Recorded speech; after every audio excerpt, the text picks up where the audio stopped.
exactly? Well, I will kick off. And for those that are at home, we've got about 10 people here. And for those that are in the classroom, we've got about 6 or 7 on the Zoom meeting. It's being recorded. All of this, everything I'm going to talk about right now is me. It's stuff. Great thing about being an academic is you don't have to work for a living. So you got plenty of time to go out and look at things and see what's going on. So this is what's going on I'm finding in industry. Because there's so much on the, as the front, the screen is showing, post-COVID or in the middle of COVID, about transitions from the way traditional projects were managed, which were very linear, mechanistic sort of approach, to all of a sudden having to deal with chaos and get really fast, really quickly. And so the opening slide has an operating model for the next normal, lessons from agile organizations. It's McKinsey's, I think, June 2020 articles that were all about agile. And they branched it out and they said, agile is the new way to manage everything, just because things are changing so quickly. So bottom line up front, at the end of the conversation, you'll be able to say, hey, I think I can understand what certification path I want to follow, why I want to go that way, and what organizations I'm interested in looking at. Because the stuff we'll talk about is called Scrum Master, which sounds kind of jargony, but the idea behind it is if you do nothing else but practice Scrum, regardless of your profession or your organization, if you just manage your work and your team with Scrum, you're going to build a great team. It's just a great way to build teams. And it's also a great way to build, to manage the right kind of project. So bottom line up front is certification. Why? 3/4 of Fortune 500 are using that. And the big picture, what's agile? Starting back in the early 2000s, the people doing software at companies like Microsoft and Google and Amazon were so frustrated with traditional project management that a bunch of them, about 25, got together in Colorado and they said, we've got to come up with a new way of managing projects. And they started looking at the old way of doing it and identified all the bureaucracy and the waste and the stuff that was slowing them down and said, here's our new way of doing business. And they called it agile philosophy with agile methods. And that's since grown to a whole bunch of different methods. That was in 2001.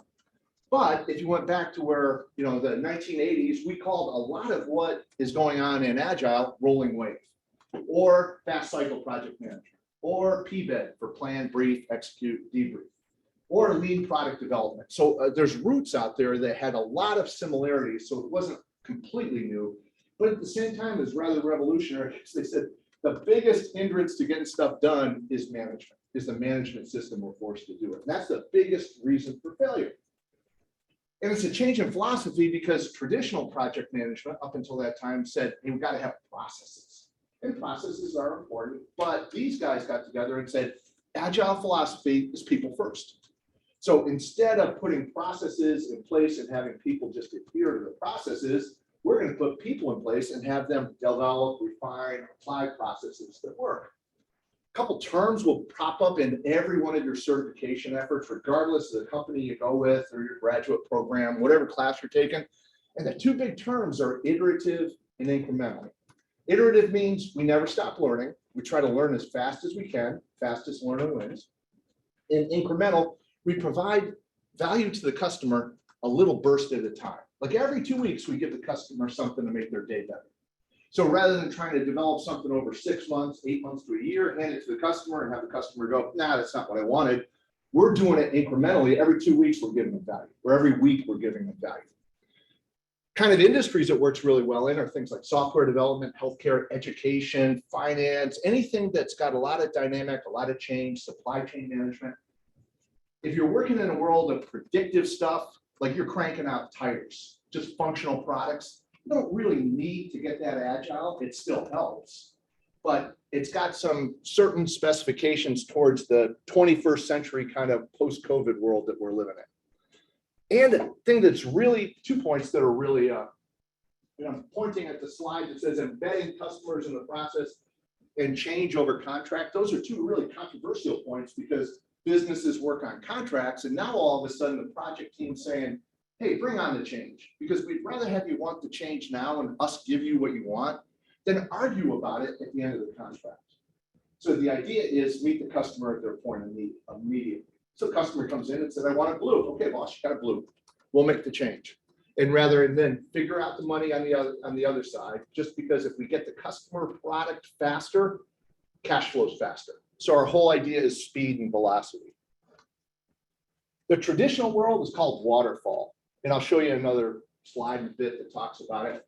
It sort of gives us the traditional waterfall on your left side of the screen, where it's very iterative. Okay, we're gonna come up with the requirements, we're gonna design the product, we're gonna develop it and test it. What happens, rhetorically, 80% of the projects still that use the waterfall method get down to the test stage, you test it out and it doesn't work. So now you got to go to the customer and say, that didn't work. What requirements do you want? What design do you want? We need to develop it again. We test it again, which makes no sense because a lot of projects that's 6 to 9 months in. So you've blown through 6 or 9 months worth of budget to get to the point where your customer is telling you that's not what I want. What we came up with, what those developers came up with is agile. So you embed testing in every cycle. So every 2 weeks, you're testing what you did. And then you're checking with the customer saying, here's what we did. Does it meet your specification of value? And if we can, hand it off. And the idea is, we're doing all those requirements, design, development, but instead of doing them sequentially, we're doing them all at once. So we're going to have teams, cross-functional, with everybody we need on that team. We'll have marketing people, engineers, product developers, business analysts.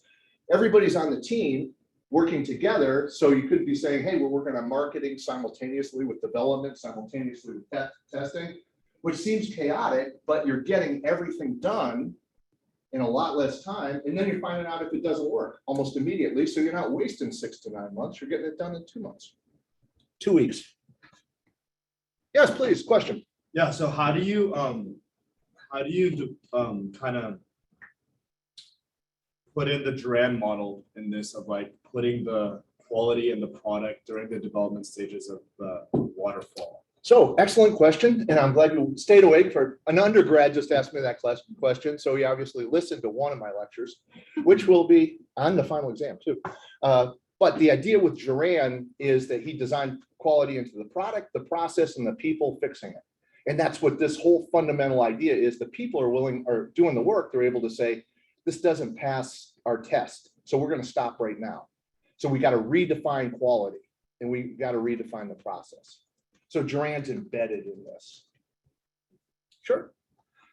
So I think this is 2020 and it hasn't changed much, but one of the research organizations is called Scrum.org, and they also offer one of the certifications. Mike, did you get yours through Scrum.org or Scrum Alliance or Scrum Inc? Scrum Alliance. Scrum Alliance, which is a big one. I'll get to that in a second. But they're all basically the same guys who branched off and tried something a little bit differently. But 56% of all projects right now, or agile projects, use this idea of Scrum, a team-based form that goes down the field. Now you'll also see another big user that's grown quite a bit in the industry is Kanban. And that's just a yellow card method. It's a way to track on a whiteboard or software. It's just a to-do list, but it's visual, easy to manage. But today we're going to talk about Scrum certifications, but you can see there's other methodologies. For those that have taken entrepreneurship, you'll see a few folks use Lean Startup. These other ones that call things like extreme programming or hybrid extreme programming are very specific to the software world. And there's always 14% in the lower left corner that use a hybrid method. And me personally, from what I observe, it's probably 99% use some sort of hybrid method because you've got to have plans in place that Scrum doesn't necessarily help us with. So traditional project management is on your left side. It's life in the cubicle. It's sequential, it's linear. People get done with work from one part of the project, hand it over the cubicle to the next team and said, here, go with it. We finished our marketing plan, take it into development. We finished the development, take it into test. We finished the test, take it into production. On the right side is this idea of a rugby scrum, just the same folks moving the ball down the field all together in one scrum, just working as a team completely through it. And I have thanks to Estelle Kennedy, because she was an MBA student who sat there for 6 weeks and then finally said, what do you mean when you say scrum? And so I said, okay, brilliant, flash the obvious. I got to explain these things better. And I said, it's just rugby sport. Because it came from folks that were looking at product development back in the 80s, and they said the most effective products were coming with concurrent teams working together, and not necessarily the one at a time approach that's on Office Space on the left side. So the rugby scrum is the framework. There's a name you're going to always come across as you're working towards your certification. You'll need it for both the testing and the training that goes with it. But it's always this name Sutherland, Jeff Sutherland. And JJ Sutherland is his son. Jeff Sutherland started studying projects back in the 70s. He had a background in the military. He had a bunch of strategic stuff going on with big companies. By education, he's a PhD in data science in the 70s. So he was working a lot with software that was trying to turn data into actionable information. So he was working a lot of software programs. And he got really frustrated because the traditional project management methods just didn't work for him. And so he'd wrestle with it, do more study. And the reason I like Sutherland so much is he's written a book, because you can get twice the work done in half the time with half the number of people.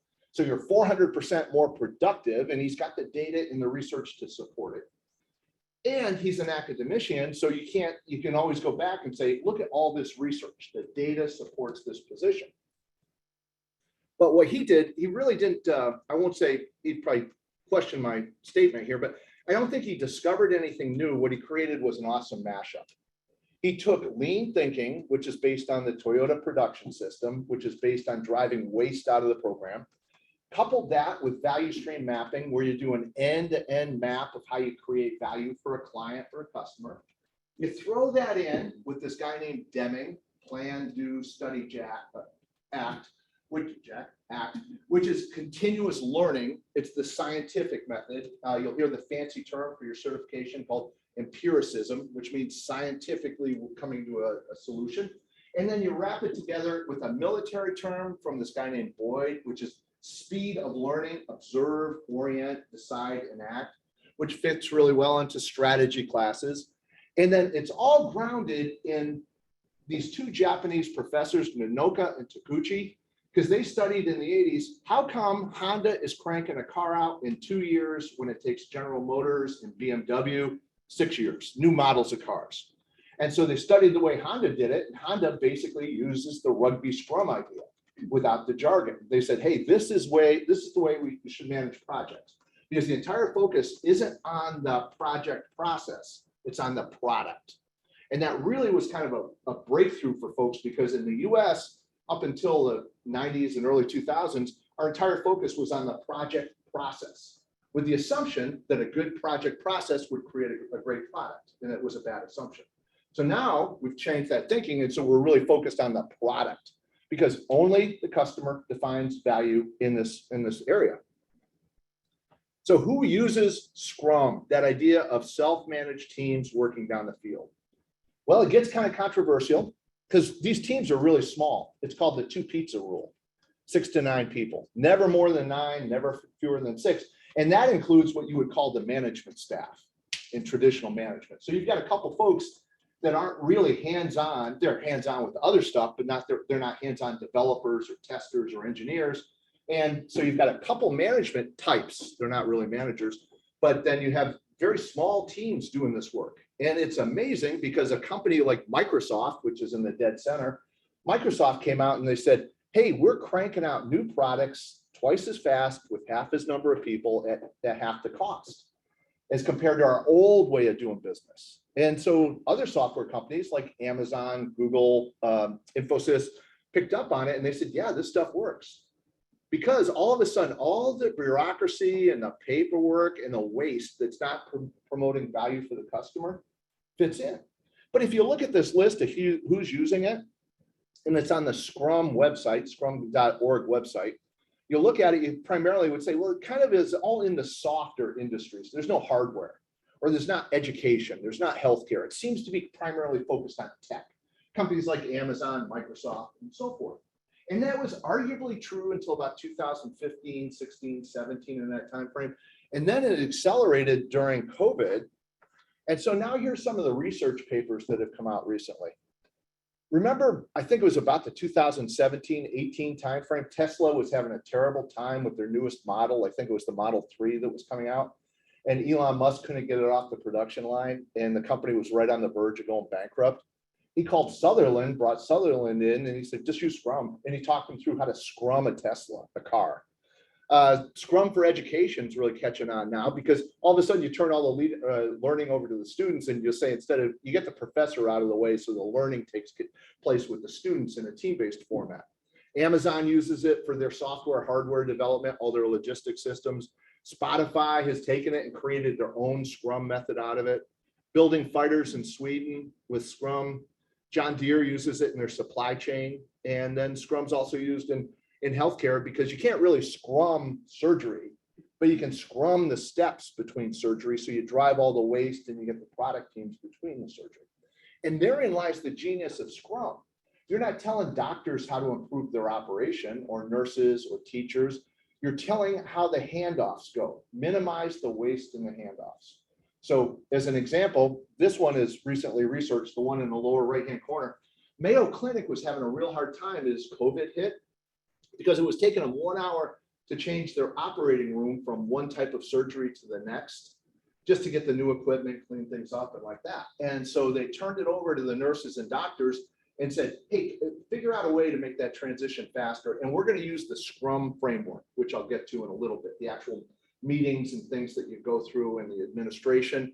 And so the nurses and doctors turned that hour into about 5-7 minutes. So you could say, well, what's the big deal? They saved 50, 60, or 50, 55 minutes so far in that. But it was such a massive turnover, they were able to almost double the number of surgeries they needed in a 24-hour period. Just because the average surgery was taking like an hour, and all of a sudden they can compress it down. So they were able to, if you know, in operational terms, they really worked up their throughput to get it out to the other side. So Scrum is now pretty popular out there. Mike, correct me if you think I'm wrong as a Scrum Master. If you know this slide in the terms that are in here, you're about 80%, and deep knowledge about what the terms mean, you're about 80% towards your Scrum certification. And there's some other knowledge that you'll need to know about things like lean and process improvement and Kaizen, but these are the big ones. It's called 3-5-3, because Scrum is all about simplification, not a lot of bureaucracy. And it gets a little bit interesting, because you'll say, who is on a Scrum team? So if you just stare at it, in the lower left corner, you see product owner, Scrum master, and developer. And then you look at it, and the product owner, voice of the customer, sets vision, sets priority. Scrum master, leader who serves, continuous improvement. And then the developers, knowledge, capability, and quality. Interesting point, no bosses. Everybody's equal. So you have 9 people on a team, there's no bosses. It's not like the Scrum Master is really the Scrum Master. The Scrum Master focuses on servant leadership, which aligns really, really well for our Furmanian values. It's really easy to teach a class in Scrum because it's all aligned with Furmanian values. And then you say, okay, well, what about the product owner? He or she has to be the boss, right? No, product owner is just equal say. A developer can override a product owner. Developers, that sounds like software. Developers are just the folks doing the work, if you will. So even though you have teachers, you'd still call them developers. It's just kind of the jargon that goes with the system. And so they're very true in Scrum to dogma. They like the terms, they like the statement. But a lot of companies will just say the team instead of developers, and they'll say use other terms. But if you want to do Scrum, you got to live by the 3-5-3. Now, you could say, hey, Matt, you're talking about a Scrum Master and a Scrum Master certification. What about that person called the product owner? Yes, there are product owner certifications, and they follow the exact same process. A product owner you could think of as the voice of the customer and the voice of the product. The Scrum Master is the voice of the process, team builder, servant leadership, conflict negotiator, those types of things. But they're all equal. It's really kind of an interesting way to do business. And only 3 roles. So do you say, do they have a boss? Yeah, the customer. And who's the customer? Well, the product owner is the voice of the customer. And so the product owner can represent, the customer can be internal to the company, external to the company, it could be wherever you want to put the customer. 5 events with sort of a 6th, but it's called a sprint. Short burst, 2 weeks, a round of work. And it's not like 24/7 type of work. There's a cadence to it. Start the day with a 15-minute meeting, brief what you're going to do, have a lunch break, 6.5 hours of productive time, and then off you go. No multitasking, no additional duties, just one focused effort for that 6 to 9 person team. So the sprint is the term is called time boxing. You time box the work into 2 weeks. And you can say, here's what we think we're going to do in 2 weeks. Did we get it done? Did we not get it done? If we got it done, great. And now we can figure out, got it done, how can we do more the next time? And that's part of sprint planning. Now there's a term called backlog. And a backlog is just a to-do list. It's really just what the product owner and the customer define what's important to do to create value. And so if you break down your average product and your average project, you probably have 30 things you need to do. Now, there may be things within the things, but most projects aren't that massive. We got to get something done within a month or so or 2 months. And so you're going to have 20, 30, 40 things to do. So you just have a whiteboard that would list your product backlog. Order of priority is a little bit different though. It's what the customer wants. How can you create the most value for the customer? So sprint planning takes that product backlog, figures out the work to do for the sprint coming up. How much can we get done in 2 weeks? We got 3 months worth of work on the board. How much do you think we can get done in 2 weeks? And a lot of people will say, well, that's not very efficient. You just said that like 3 months ago, right? You looked at me and said, that's not very efficient because suppose they could do more work. We learn it and then we figure it out. Suppose you don't get it done. We learn it, we figure it out, and we restack. And we're continuously asking, how can we do it better? So you got sprints, sprint planning, and then arguably, if you take nothing away from this and say, well, Scrum doesn't work in my company. Upper right-hand corner, the daily Scrum can be a change for you guys that's just amazing as far as your management ability. Because all of a sudden, that daily Scrum is your opportunity to sit with folks 15 minutes in the morning, 10 minutes in the morning, and just tell them, what does the day entail, and just work with them and figure out, how can I be your servant leader and get you the things you need to get things done. A retrospective is learning after you're done with the sprint. We do a sprint retrospective and we learn about how we can manage the process better. A sprint review, how can we manage the product better? Retrospective is the team dynamics and the review is the product. And then backlog refinement. Now the big difference is they call them artifacts, but just think of this as paperwork. And so they've really reduced traditional project management, which I think if you use traditional project management exactly as specified, you got 47 different documents. And now you're basically down to 3 documents.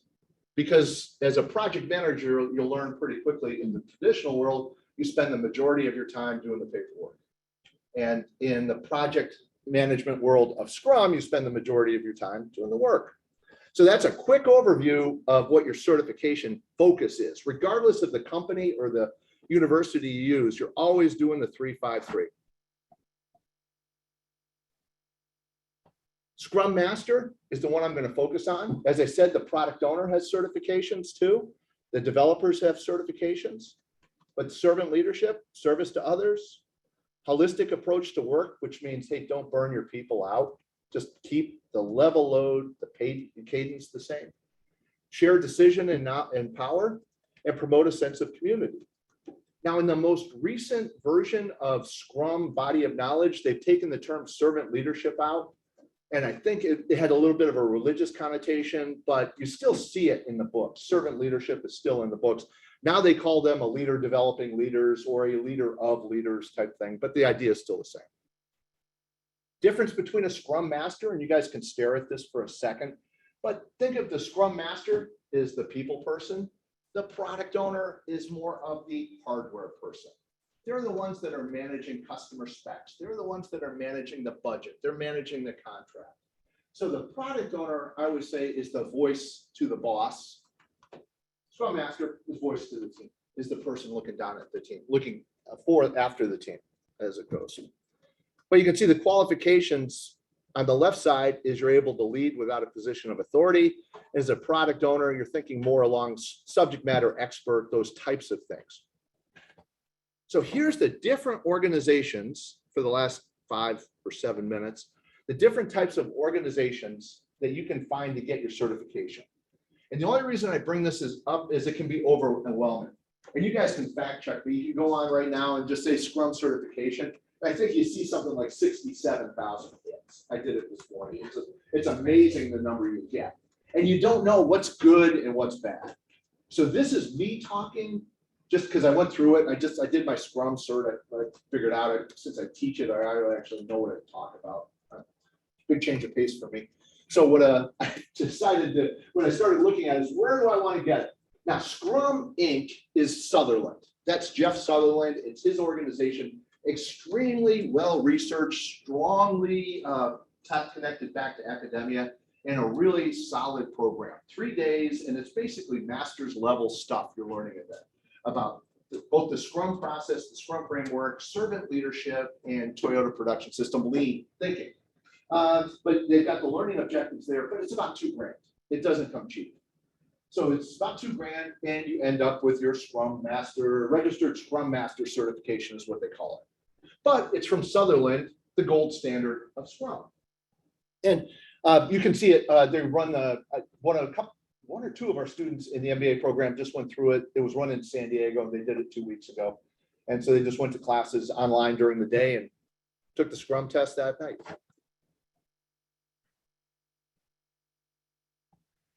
Scrum.org uses the term professional Scrum Master certification.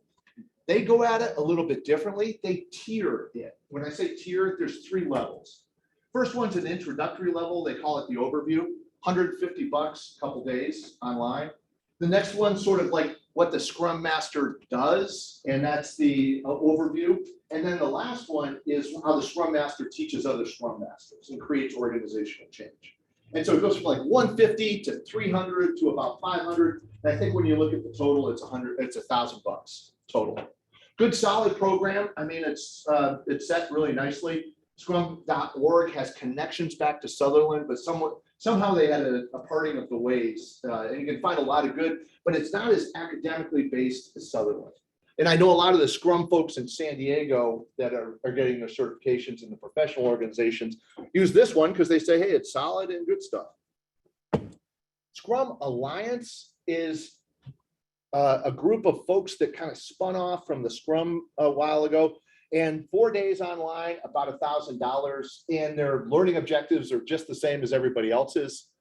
It's just that these tend to be run by consultants. The other ones are training is run by employees of Scrum.org or Scrum Inc. And this one is, you'll just find consultants running that. They hire consultants to come in and do the training. Nothing wrong with that. You get the same certification, Scrum Master certification, what this one's called. The one I went through is Project Management Institute. And if you're just getting into the world of project management, you'll see that, wow, what an eye chart. They've got tons of them. And they were the original old school, here's how you certify as a project manager, focused on industries like construction, the military, defense contractors, very regimented, 47 processes, 7 bodies of knowledge, 16 different frameworks that you would go through. And you learn an awful lot about the process of project management. Certification is pretty much required for any project management job in industry right now. You'll see it if you want to be a project or program manager. Last I checked, it's 180 questions. It probably takes you 40 hours of study to get ready for it. If you're doing the project management concentration in the MBA program, I say take the classes, and while we're taking the classes, do the preparation for it because it's all overlapping. And so 10, 15 hours outside of that. But they've now branched into the world of Scrum. But they don't call it Scrum, they call it, come back and say, Disciplined Agile Delivery, DAD, Disciplined Agile Delivery. And I just went through it, and it still scrambles my mind because they're talking about Agile Scrum Master, Digital Agile DASSM, Digital Agile Senior Scrum Master, and it's the same stuff, just packaged in different names. The one difference is that they've taken all those agile methodologies and they kind of mashed them together because while you're taking these classes, you'll study Kanban, which is a card tracking system to visualize project management. You'll study a lot of design thinking, which is big in marketing and entrepreneurship. And you'll study Scrum as well. A lot of value stream mapping to drive out waste. This one's very regimented, very well run. Each of these modules takes about 10 hours of self-paced time and then 10 hours in an online training session. It's kind of steep. Each one of those tests was $500. And then the training depends on who's doing the training. So I think I ended up dropping about $2,000 to get all this stuff done for me. And the one I would say I got the most out of was this DAVSC, which is Disciplined Agile Value Stream Coaching. That was the best value stream mapping training I ever got. But that's the Project Management Institute.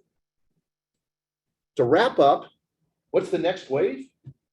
I think this one, you can find this, the books in our library over at Ryan Library. It's called One Page Project Management. They've really crystallized all this stuff and put it on one piece of paper. And so these folks are now partnering with, it's called PMBOK, Project Management Body of Knowledge, and Agile. And they say, if you really want to master Scrum, put it on one piece of paper. And you can basically read the book in about 5 hours. It's just not that thick a book. It shows you how to put everything we just talked about on a spreadsheet, make a picture out of it, use a little bit of the spreadsheet analytics, and off you go. And they've got tons of certifications too. But it's a really good book. I think it's $15 on Amazon, and it's a 5-hour read. And you look at it and you go, what a brilliant flash of the obvious. So I think that would be the next wave if you want to get out ahead. If you say, okay, Scrum's today, but I want to think 2 years down the road, my cut is One Page Project Management. Next steps. These folks are doing, they call it Agile Coffee in San Diego. And they say it's a lean coffee institute or lean coffee learning community. They used to do it in Miramar at I think it was the Ballast Point Brewery out in Miramar by the air station. And they've since, I think everything's online now. I haven't been able to go to one of the meetings recently, but it's all just on Meetup.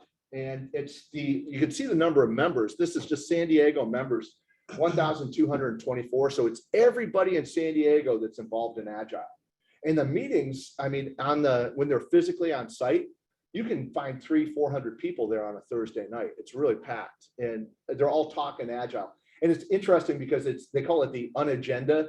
You just go in and somebody stands up and says, well, tonight I'm talking about Scrum team meetings or something like that.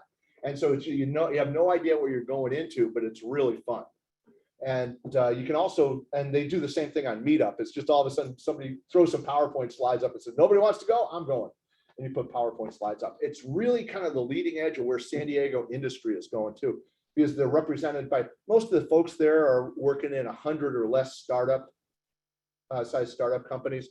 And so you guys will know more about this, but if you just Google Agile Coffee San Diego, Lean Coffee Institute, or Lean Coffee Community, and they'll take you to their Meetup page.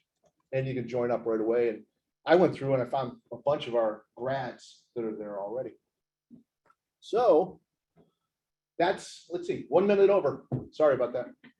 I was shooting for 35 minutes. Any questions? Yes, how may I help you? So I got my Lean Six Sigma because that was what was big and upcoming when I was in the program and graduated in 2020. Do you feel like it would be worth it for me to even get, I mean, of course it'd be worth it. I like learning and everything, but I mean, should I just skip this altogether and go to the new one that's up and coming, the new book? If I were sitting where you're at right now, Yeah. I would go for the Scrum Master. The Scrum Master. Just because it's fun. I mean, yeah, I And- know everything you're already talking about there. So I And don't feel like it would take me much time. No, the Yeah. question was, hey, is it worth going to get a Scrum Master or should I jump it? Let's look at your hypothesis. You're trusting my judgment. So True. never trust my judgment. True. So You so- also told me to get my. I know, I also told you, Sigma. what idiot told you to get that I Lean mean, Six? I'm a black belt now in that, and Yeah. And no people one's still- hiring for that anymore. so. People still use it. Yeah, it's just all of a sudden people are moving into the Agile world. So I would say, if I were sitting where folks are right now, hey, it's, find the $1,000 one and just enjoy, because you're going to find a really good niche market in Yeah. things like education, construction that nobody's going at with the Scrum Master. And then just wait for the next wave and keep looking at that one page Yeah, project management one, because that's, that's interesting. yeah, Seems it's, like a lot to put on. yeah, but it's got some history to it. They're talking about the way cars used to be built. So if you get into it, you'll see it. So my advice would be, hey, the Scrum right now is an interesting field to get into. There's a lot of energy around it. Is it going to be by the wayside in 3, 4, 5 years? I mean, you can still find great lean jobs, Lean Six Oh, Sigma. yeah. It's just Sigma was too statty. Now we're calling it data analytics. So, yes, sir. I wanted to hear, I don't know his name, but he said that he went to Scrum Alliance. I wanted to hear his experience going through that program. Sorry to wake you, Mike. Question was for you. Can you repeat it, Matt? I didn't quite catch it all. You weren't listening to a thing I said. The question was, hey, could we hear about your experience through Scrum Alliance? Yeah, well, you nailed it when you said Scrum Alliance is mostly run by consultants in the Agile community. A lot of really top-notch guys and girls that run that program. But really, for me, I have the Certified Scrum Master certification and the Advanced Certified Scrum Master certification. Both of those I got in person in San Diego. I got the advanced one just over 2 years ago before the pandemic hit, so that they were still doing those in person. But the first one, the CSM, Certified Scrum Master, you don't need really any experience. You can kind of go there. It's for really like newbies to people that are active Scrum Masters. But you're in a class with about 30 or so folks I was in. And then to get the Advanced Certified Scrum Master certification, I think they required 2 years on the job. And that was also in person with about 15 or 20 folks also in San Diego. I took that one when I was living in that area. Both were valuable, especially for me because I was and am a Scrum Master. So I found them very valuable.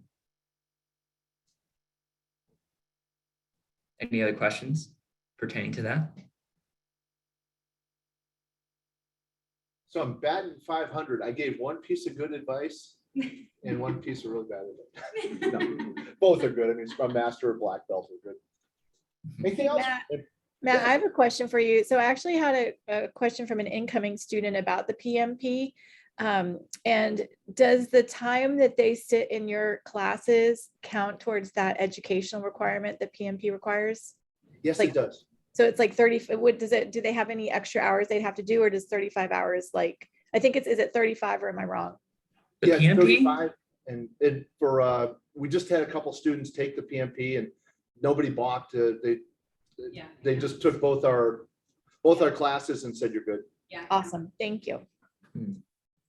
Yes, please. Do you have any book recommendations that really teaches us how to monetize on the whole value stream mapping idea? My favorite book, and I hate to use the term monetize, but I would transition that term with the book I have in mind to create value for a client. It's called Learning to See by a guy named Shook and Rother.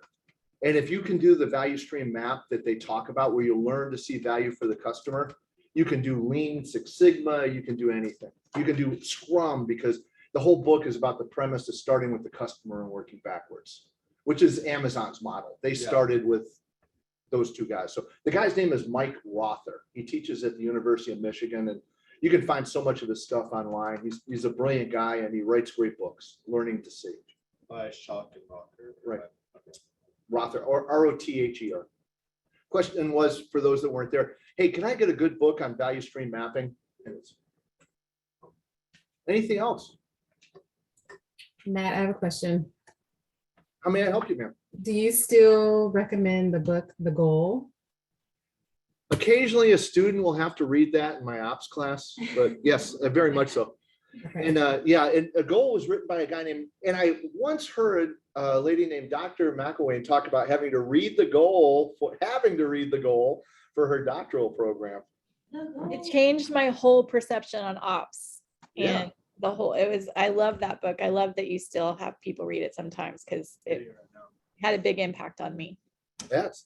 the goal is, if you can understand the goal, you could run any business. I think you can run anything, just because all of a sudden you realize the pace of the system is the pace of the bottleneck. And once you see the pace of the bottleneck, you know the productive capability of the system, and you can leverage and target. So yes, ma'am, I'd still say the goal is worth a read. It only takes 6 hours, give or take. Anything else? It's a real page turner. Yeah, some students say that the part about the family disputes kind of a waste of time, and those husband and wife are fighting in the book just to show things aren't, your work-life balance can get out of control. But yeah, that's sort of a waste. But you actually just read and skim and look for the key little bullets, and you can get it done in a couple hours. Okay, lots of pizza left. And so if anybody wants any of the info or the slide deck, just drop me an email. I'd be glad to share it. And like I said, I'm not picking winners or losers. This is just what I learned. I can't say enough good things about either managing your company or your projects or your personal life with Scrum, because once you get into that flow of a daily review of what you're going to do, and then the end of the day, what did we do? Your productivity goes up and up and up. So you can use it for time management. You can use it for about anything you want to do. Yeah, that's right, Matt. Like Scrum is so prolific nowadays in so many companies. If like anybody here on this call, just ask around your company. I bet you they're using it, and you can get in touch with Scrum Masters or Agile coaches there. And our community is very eager to share and to teach. So yeah, like ask around. It's very prolific. Yeah, that's a great point too, Mike, is for the last minute, I guess I could throw this out. You go on these Scrum sites, it's like they give everything away. They just say, read this document. It's not like you have to go buy extra stuff. It's all right there. And yeah, you have to, pay for the training and that kind of stuff, but it's just like, there's no secrets. It's just, here's the questions we'll ask you, basically. I mean, you can find the Scrum body of knowledge on these websites. So it's really just it's a good community. Great way to phrase it. Well, that's my time in your universe. Thank you, Matt. Thank you, everybody. Thank you. Thanks for coming. Thanks, Matt. See you guys.